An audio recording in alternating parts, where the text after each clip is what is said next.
Bonjour pour un autre épisode de Vapcast.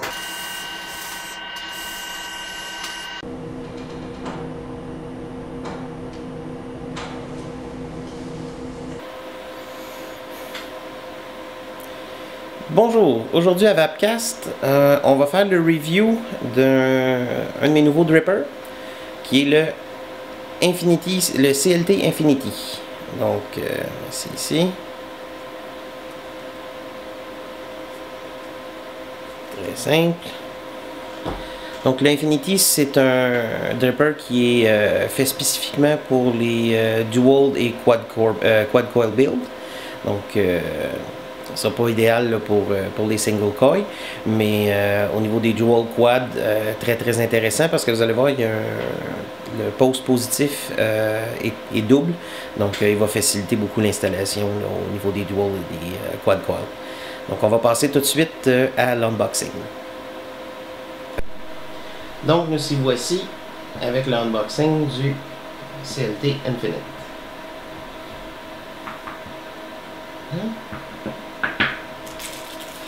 Donc si on voit ici, on a un petit paquet de goodies qui est des O-rings et des mèches de fil de verre, je crois, et des mini coils.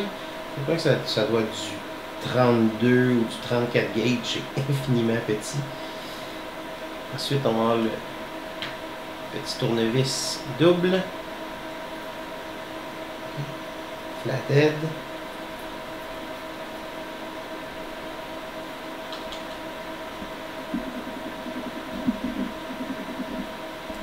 Et Philips. D'ailleurs, va être probablement celui qu'on va utiliser le plus aujourd'hui. Donc, préparons-nous tout de suite avec le petit porte-clés qui va avec. Et voici le Infinite. Et c'est tout. Donc, Infinite en 3 morceaux. On a le drip tip, le baril intérieur avec les fins ici, les fentes pour l'aération pour permettre de refroidir le dessus du dripper, et le baril externe avec l'entrée d'air ajustable. On peut voir ici. Et une pin de brasse ajustable. On peut utiliser le tournevis et on voit Infinite CLT 1251 qui est mon numéro de production. Donc, ce sont des assembles. C'est notre drip tip. Notre baril intérieur avec le haut qui est dentelé qui nous permet d'avoir une très bonne prise pour le déassemblage. Et le baril extérieur et le deck. On va voir le morceau désassemblé. Si on veut voir le deck ici,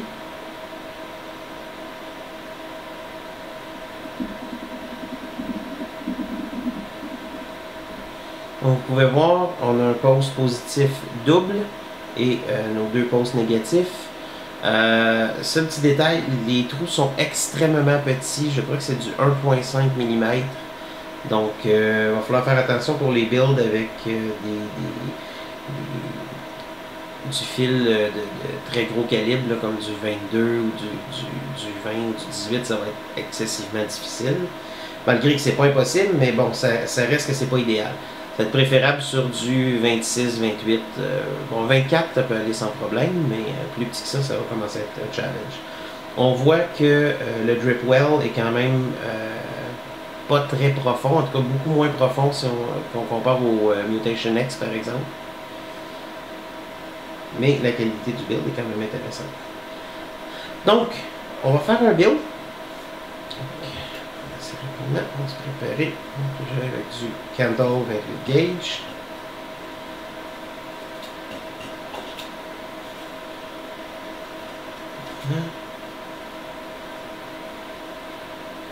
Je sais, il y en a qui vont dire que je suis généreux sur la quantité de fil, mais j'aime bien en avoir trop pour en manquer.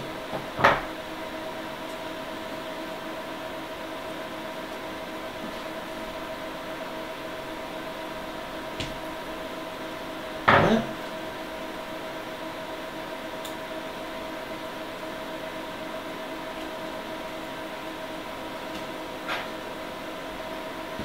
Donc, là avec un double coil, 4 wraps, Cantor 28 gauge.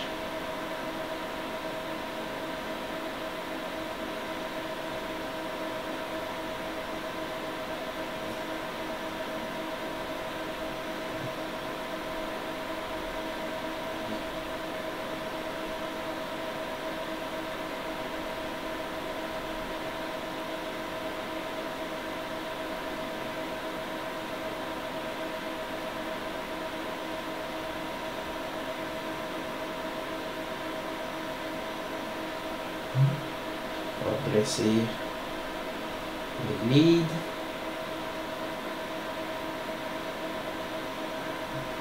Bon, pour un 4 wrap, j'essaie de garder quand même un certain espace. Je ne vais pas le faire trop serré. On s'enligne vers à peu près 1.3 ohm.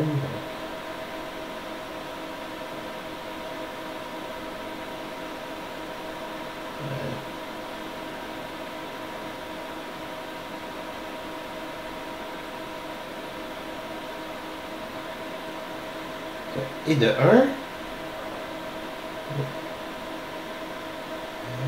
notre deuxième coil.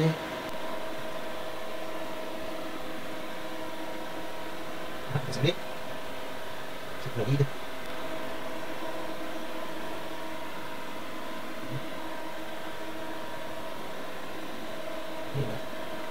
Et deux. C'est utiliser le petit outil qui nous est fourni. Ouvrir notre deck.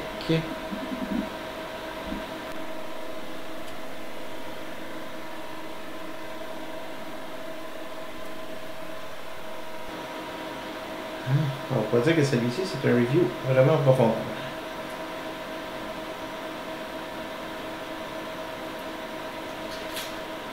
Donc,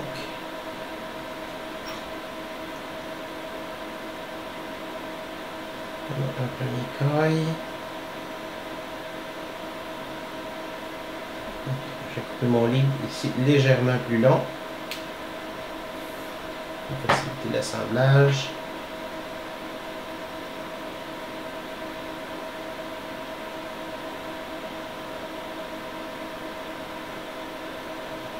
Voilà.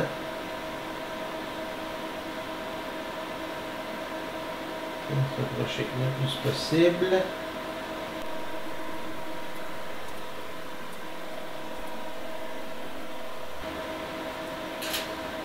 Ça, mais pas trop non plus. Ce que ça donne.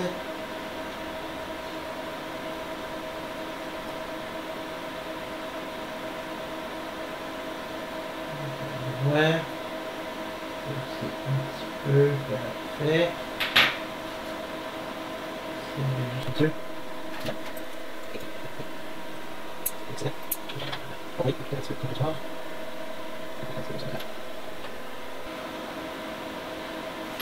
Donc, notre deuxième coil maintenant. Une fois. Un petit peu plus long, c'est pas plus positif.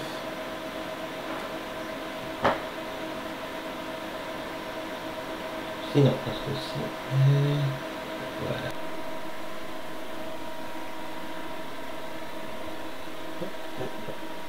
Possible. Il faut coller sur les taux non plus.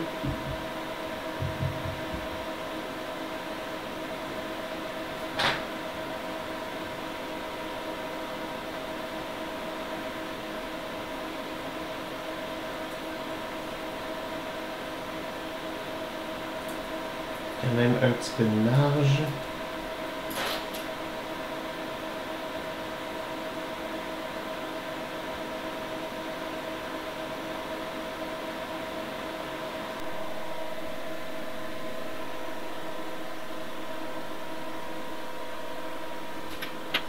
Et excédent.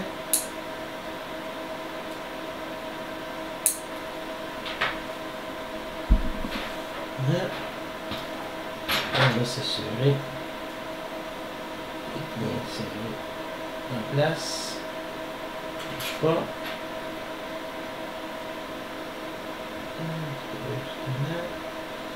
Comme on peut le voir, le niveau deux cailles.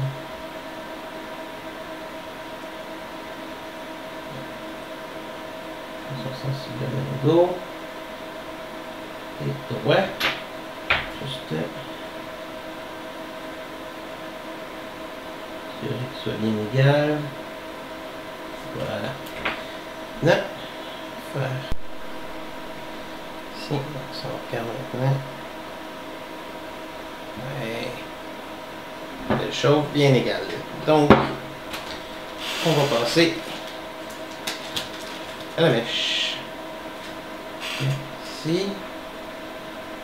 Donc.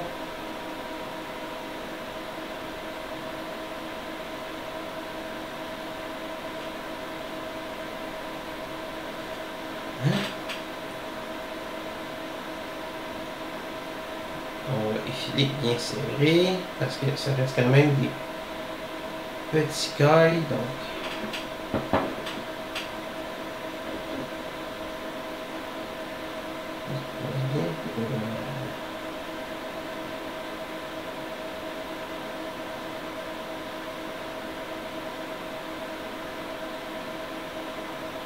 hein?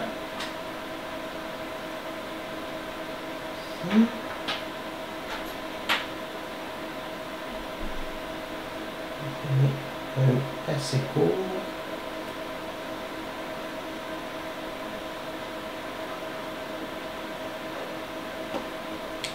Parce que notre juice well n'étant pas très profond, je ne veux pas mettre trop de mèches non plus.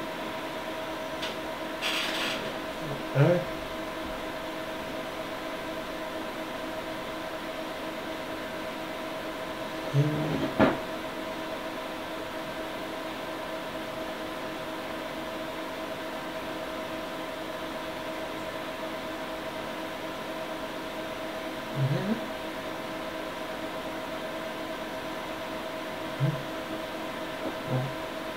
Serré, mais quand même pas trop. Chose importante de bien verrouiller pour pas qu'on puisse accidentellement activer les cailles et brûler nos mèches. Et possiblement mettre le feu aussi, ce qui serait également assez désagréable. Donc, maintenant, on va entrer notre coton bien comme il faut dans le juice well, dans le bas du deck.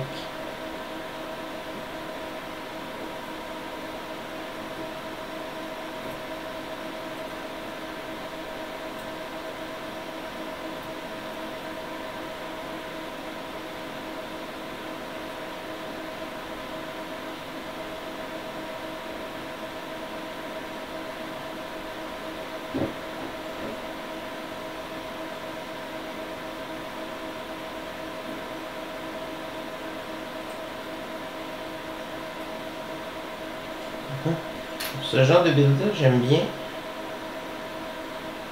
rajouter du coton supplémentaire quand j'ai un build asymétrique comme ça, pour m'assurer que j'ai le maximum de possibilité d'absorption de liquide.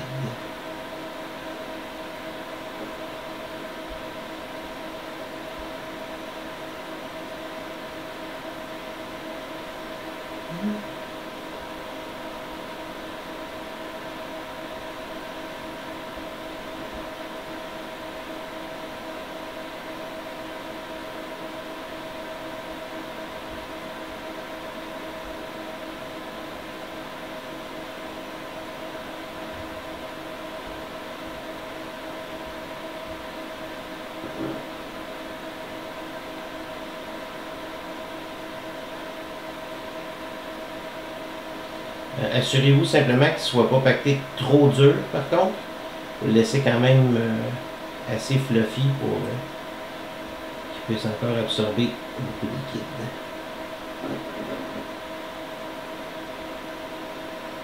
Voilà. Donc maintenant, qu'est-ce qu'on va utiliser? Allons-y avec du G2 Purple Nurple. Un petit bout de fruit aujourd'hui.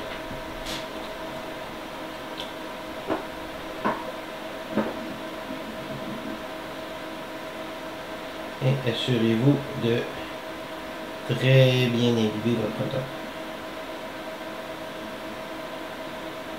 Surtout la première fois. La suite, c'est un peu plus simple, mais la première fois, il faut vraiment s'assurer qu'il n'y a absolument pas de coton sec, parce que ça va flamber.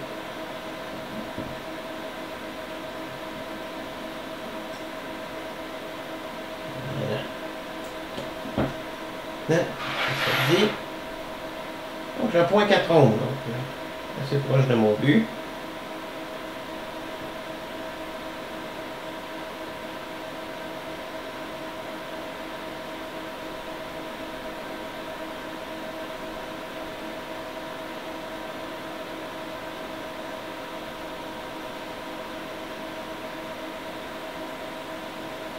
Voilà. Beau ça. Donc assurez-vous que vos entrées d'air sont bien vis-à-vis vos cailles le plus possible. Voilà. Ça. Et on ferme. Vous voyez, j'ai pas vraiment possibilité de faire un single coil, c'est vraiment bâti pour des doubles ou des quadruples.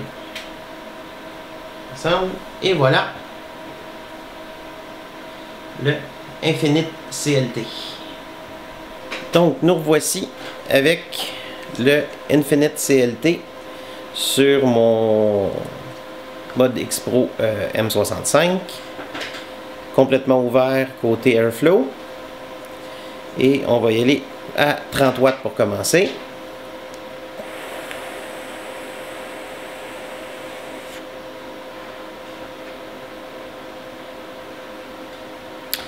Super bonne vapeur, super bon goût, très intéressant.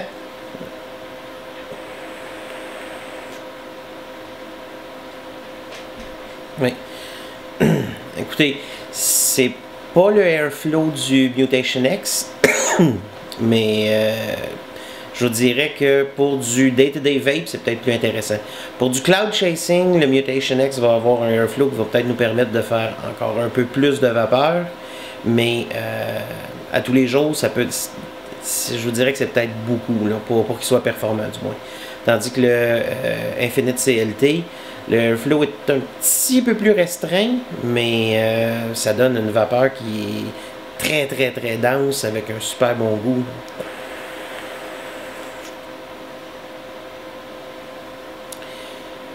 Donc, en passant, j'ai corrigé mon build. Je suis vraiment à 0.3 ohm comme je l'avais planifié au départ. On va monter maintenant. Il est tout de suite pour du 40 watts. 0.3 ohm, on peut se le permettre facilement.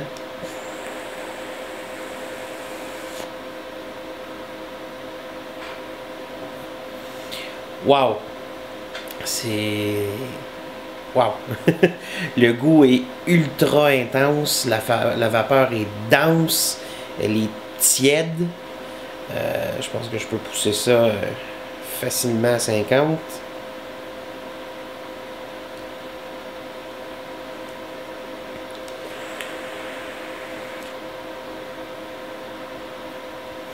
Vapeur super chaude, encore dense, un super bon goût, pas de brûlé. Écoute, très intéressant. Allons-y pour faire un gros jump. Là, on y va à 65 au maximum.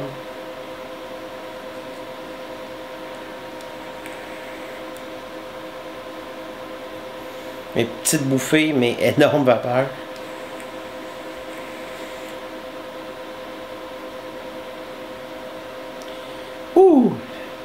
65 watts, c'est peut-être pas quelque chose que je ferais à tous les jours. C'est puissant pas mal. Mais je dirais que pour un build aussi gros, à 30 watts, il me semblait parfaitement satisfaisant. Mais donc il réussit à le supporter quand même très bien à plus haut voltage.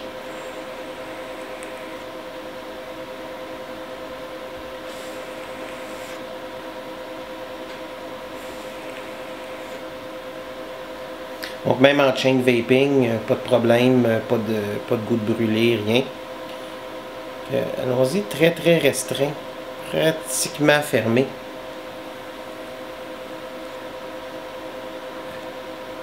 Ça se fait encore très bien. C'est un petit peu moins agréable à mon goût. Bon, vous me connaissez, je suis quelqu'un qui j'adore le airflow complètement ouvert.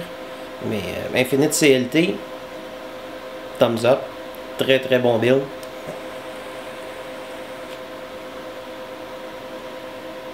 Superbe. Essayons-le avec un autre embout. Parce que, comme vous pouvez voir, il est quand même très restrictif. Je l'aime bien, mais bon. Allons-y avec quelque chose d'un petit peu plus puissant.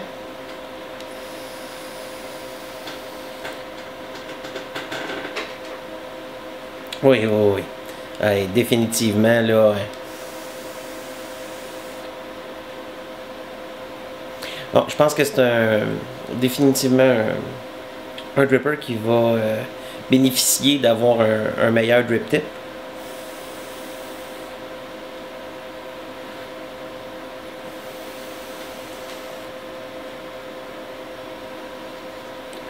Mais très performant.